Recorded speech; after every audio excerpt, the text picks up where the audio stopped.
السلام علیکم ورحمۃ اللہ وبرکاتہ۔ اس وقت میں آپ کے سامنے سورہ محمد کی آیت نمبر 7 سے لے کر آیت نمبر 12 تک کا ترجمہ پیش کر رہا ہوں، سماعت فرمائیے۔ اعوذ باللہ من الشیطان الرجیم، بسم اللہ الرحمن الرحیم۔ اے لوگو جو ایمان لائے ہو، اگر تم اللہ کی مدد کرو گے تو وہ تمہاری مدد کرے گا اور تمہارے قدم مضبوط جما دے گا۔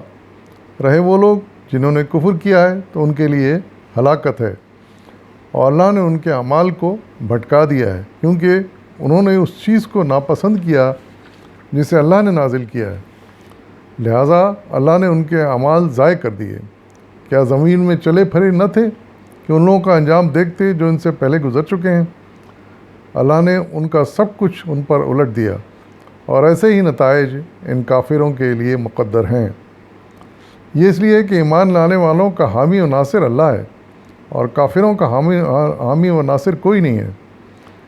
ایمان لانے والوں اور نیک عمل کرنے والوں کو اللہ ان جنتوں میں داخل کرے گا جن کے نیچے نہریں بہتی ہیں، اور کفر کرنے والے بس دنیا کی چند روزہ زندگی کے مزے لوٹ رہے ہیں، جانوروں کی طرح کھا پی رہے ہیں، اور ان کا آخری ٹھکانہ جہنم ہے۔ صدق اللہ العظیم۔ یہ ان آیات کا مضمون بھی پچھلی آیت سے منسلک ہے، یعنی جنگ کے بارے میں جو اس وقت کفار مشرکین اور مسلمانوں کے درمیان برپا تھی، اسی بارے میں، اسی جدوجہد کے بارے میں اللہ تعالیٰ یہاں ارشاد فرما رہے ہیں کہ جو لوگ ایمان لے آئے ہیں اللہ تعالیٰ ان کی مدد کرے گا۔ اگر تم اللہ کی مدد کرو تو وہ تمہاری مدد کرے گا۔ یہاں سمجھنے کی تھوڑی ضرورت ہے کہ انسان کس طرح اللہ کی مدد کر سکتا ہے۔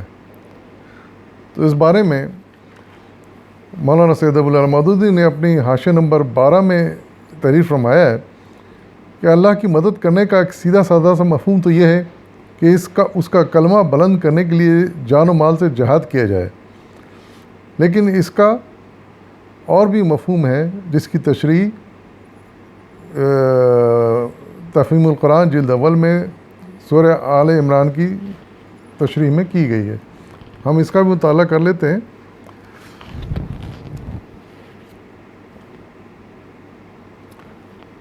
تو یہ آل عمران کی آیات ہیں۔ اس کے حاشیہ نمبر 50 میں مولانا تحریر فرماتے ہیں، دین اسلام کی اقامت میں حصہ لینے کو قرآن مجید میں اکثر مقامات پر اللہ کی مدد کرنے سے تعبیر کیا گیا ہے۔ یہ ایک تشریح طلب مضمون ہے۔ زندگی کے جس دائرے میں اللہ تعالیٰ نے انسان کو ارادہ و اختیار کی آزادی عطا کی ہے، اس میں وہ انسان کو کفر یا ایمان، بغاوت یا اطاعت میں سے کسی ایک کی راہ اختیار کرنے پر اپنی خدائی طاقت سے مجبور نہیں کرتا۔ اس کے بجائے وہ دلیل اور نصیحت سے انسان کو اس بات کا قائل کرنا چاہتا ہے کہ انکار و نافرمانی اور بغاوت کی آزادی رکھنے کے باوجود اس کے لیے حق یہی ہے، اور اس کی فلاح و نجات کا راستہ یہی ہے کہ اپنے خالق کی بندگی اور اطاعت اختیار کرے۔ اس طرح فہمائش اور نصیحت سے بندوں کو راہ راست پر لانے کی تدبیر کرنا دراصل اللہ کا کام ہے، اور جو بندے اس کام میں اللہ کا ساتھ دیں ان کو اللہ اپنا رفیق و مددگار قرار دیتا ہے، اور یہ وہ بلند مقام ہے جس پر کسی بندے کی پہنچ ہو سکتی ہے۔ نماز، روزہ اور تمام اقسام کی عبادات میں تو انسان محض بندہ و غلام ہوتا ہے، مگر تبلیغ دین اور اقامت دین کی جدوجہد میں بندے کو خدا کی رفاقت و مددگاری کا شرف حاصل ہو جاتا ہے، جو اس دنیا میں روحانی ارتقاء کا سب سے اونچا مرتبہ ہے۔ بڑی شاندار آپ نے وضاحت کی ہے اس آیت کی، اور اللہ کی مدد بندہ کس طرح کر سکتا ہے اس کی بڑی اچھی وضاحت کی ہے۔ تو آگے ارشاد فرما رہے ہیں کہ ان لوگوں کے لیے جنہوں نے کفر کیا ان کی ہلاکت ہے، اور اللہ تعالیٰ نے ان کے اعمال کو ضائع کر دیا، اور پھر ان سے پوچھا جا رہا ہے کہ وہ زمین میں چلے پھرے نہ تھے کہ ان لوگوں کا انجام دیکھتے جو ان سے پہلے گزر چکے ہیں۔ یہ سوال اللہ تعالیٰ نے کئی جگہ اس قرآن میں کیا ہے کہ یہ جو کفار مشرکین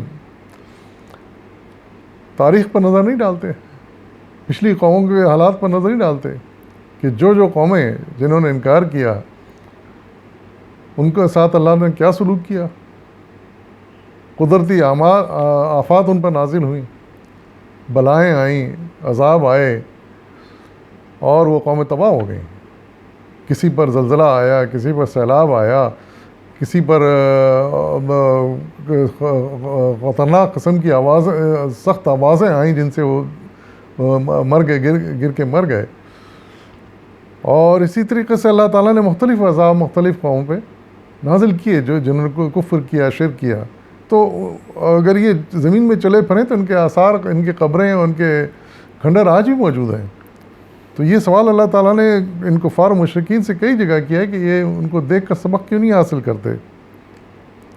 ان کا حال کیا ہو گیا؟ سب کچھ ان پر الٹ رہ گیا، ان کے اعمال ضائع ہو گئے، ان کی نشانیاں مٹ گئیں، نام و نشان مٹ گیا. اور یہی ان کا مقدر ہے. اور آخرت میں بھی ان کو کچھ میسر نہیں آئے گا، ان کے پاس کچھ بھی نہیں ہوگا پیش کرنے کے لیے.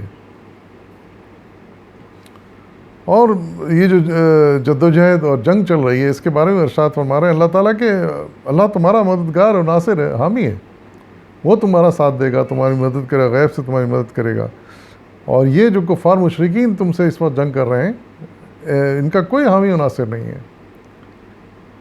یہ ایک دوسرے کی کچھ مدد کر لیں تو کر لیں، لیکن وہ بھی کام نہیں آئے گی. جب وہ تلوار کی زد میں آئیں گے وہ، تو پھر اپنے آپ کو بچا نہیں سکیں گے. تو ان کا کوئی حامی و مددگار نہیں ہے، نہ یہاں نہ آخرت میں.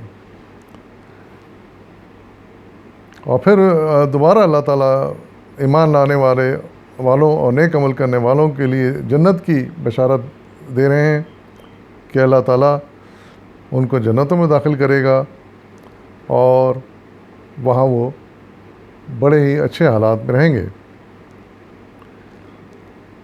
اور ان کو کفار مشرکین کے بارے میں ایک بار پھر کہہ رہے ہیں کہ وہ چند روزہ زندگی کے مزے لوٹ رہے ہیں. حقیقت ہے کہ انسان، خاص طور سے ایسے لوگ جو کافر و مشرک ہوتے ہیں اور جو اللہ پہ یقین نہیں کرتے، اس کی آیات پہ یقین نہیں کرتے، اپنے حالات اعمال کو سدھارتے نہیں، وہ چند روزہ زندگی میں مزے ضرور لوٹتے ہیں. وہ عیش کرتے ہیں، بڑے آرام کی زندگی، آسائش کی زندگی ہوتی ہے، لیکن پھر ایک مرتبہ ان کا انجام تو برا ہو ہی جاتا ہے. یعنی ان کی حالت ایک جانور کی طرح ہوتی ہے کہ جس طرح جانور کھا پی کے سیر کر کے وقت گزار دیتا ہے زندگی کا قیمتی وقت، اسی طرح یہ بھی اپنا جانوروں کی طرح اپنا کھا پی کے عیش کر کے وقت گزار رہے ہیں. اور ذرا نہیں سوچتے کہ بحیثیت انسان پہ ان پہ کیا ذمہ داری ہے، اور جس مالک پروردگار نے ان کو بنایا وہ کیا ذمہ داری ان پر ڈالی ہیں، اور کس طرح کا رویہ اللہ تعالیٰ چاہتا ہے کہ اختیار کریں. لیکن اس پر کبھی وہ غور نہیں کرتے. غور تو اس وقت کریں نا جب وہ ان آیات کو سنیں، ان پر غور کریں. رسول کی بات، جب رسول تھے اس وقت انہوں نے نہیں سنی. بعد والے اگر اپنی اصلاح چاہتے ہیں تو ان آیات کو پڑھیں کہ اللہ تعالیٰ نے کیا نازل کیا ہے اور وہ ہم سے کیا چاہتے ہیں، تب تو وہ سدھریں گے. ورنہ تو پھر یہی ہے کہ وہ جانور کی طرح کھائیں گے، پئیں گے، مر جائیں گے. اور پھر جانور تو دوبارہ سزا کے لیے نہیں اٹھائے جائیں گے کیونکہ ان کے پاس اختیار نہیں تھا، لیکن چونکہ انسان کو اختیار کے ساتھ پیدا کیا گیا ہے، اس لیے وہ سوال جواب کے لیے ان کو اٹھنا پڑے گا، اللہ کے سامنے حاضر ہونا پڑے گا. اور جب وہ زندگی کا کوئی اچھا کام پیش نہیں کر سکیں گے اللہ کے حضور میں، تو پھر ان کا ٹھکانہ جہنم ہوگا جس میں وہ جلتے رہیں گے. وآخر دعوانا والحمد للہ رب العالمین.